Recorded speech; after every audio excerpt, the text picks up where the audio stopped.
Hello hi అండి. నేను మీ హేమక్క. ఈరోజైతే రసం పౌడర్ ఎలా చేసుకోవాలో చూపిస్తున్నానండి. చాలా సింపుల్ అండ్ టేస్టీగా ఉండే ఈ రసం పౌడర్ని ఇంట్లో ఉన్న ఇంగ్రీడియంట్స్తోనే మనమైతే చాలా సింపుల్గా చేసేసుకోవచ్చు. సో ఇప్పుడు నేనైతే ఎలా చేయాలైతే మీకు చూపిస్తున్నాను చూడండి. ఫస్ట్ అయితే ఇలా దలసరిగా ఉన్న ఒక మూగుడైతే పెట్టుకొని దాంట్లో ఒక టీ గ్లాస్ కొలతతో కందిపప్పు అయితే తీసుకుంటున్నానండి. సో కందిపప్పుని మంచి గోల్డెన్ కలర్లో వచ్చేదాకా ఫ్రై అయితే చేసుకొని తీసి పక్కన పెట్టేయండి. వితౌట్ ఆయిల్ అండి. మనం చేసేదంతా కూడా వితౌట్ ఆయిల్తోనే చేస్తాం. అండ్ తర్వాత వచ్చేసి పచ్చిశనగపప్పు అండి. పచ్చిశనగపప్పు కూడా మంచి గోల్డెన్ కలర్లో వచ్చేదాకా వేయించేసి తీసి పక్కన పెట్టేసుకోండి. తర్వాత ధనియాలు సేమ్ అదే క్వాంటిటీలో ధనియాలు వేసుకుని అవి కూడా మంచి కమ్మటి వాసన వచ్చే వరకు వేయించుకొని తీసి పక్కన పెట్టేసుకోండి.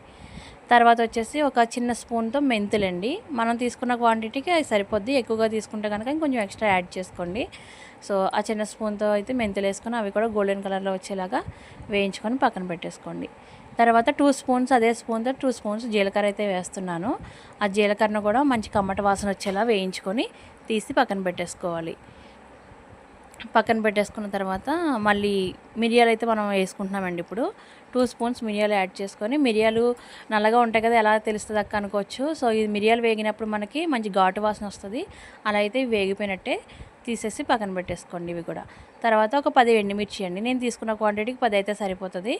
సో 10 ఎండుమిర్చి వేసుకొని వాటిని కూడా బాగా వేయించుకొని కొంచెం కలర్ చేంజ్ అయిన తర్వాత తీసేసి ఒక ప్లేట్లోకి అన్నీ కూడా ప్లేట్లో తీసుకోండి. చల్లారించేసిన తర్వాత మిక్సీ జార్లో వేసుకొని కొంచెం పసుపు అండ్ కొంచెం ఇంగువ ఉంటే వేసుకోండి, లేదంటే స్కిప్ చేసేయచ్చు. సో కొద్దిగా ఇంగువ వేసుకొని దీన్ని మెత్తగా పౌడర్లో అయితే చేసేసుకోండి.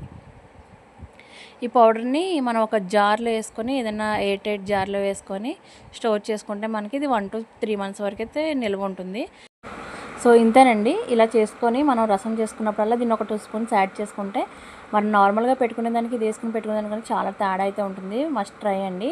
సో నా వీడియో కనుక మీకు నచ్చినట్లయితే లైక్ చేయండి, షేర్ చేయండి, ఫాలో చేయండి.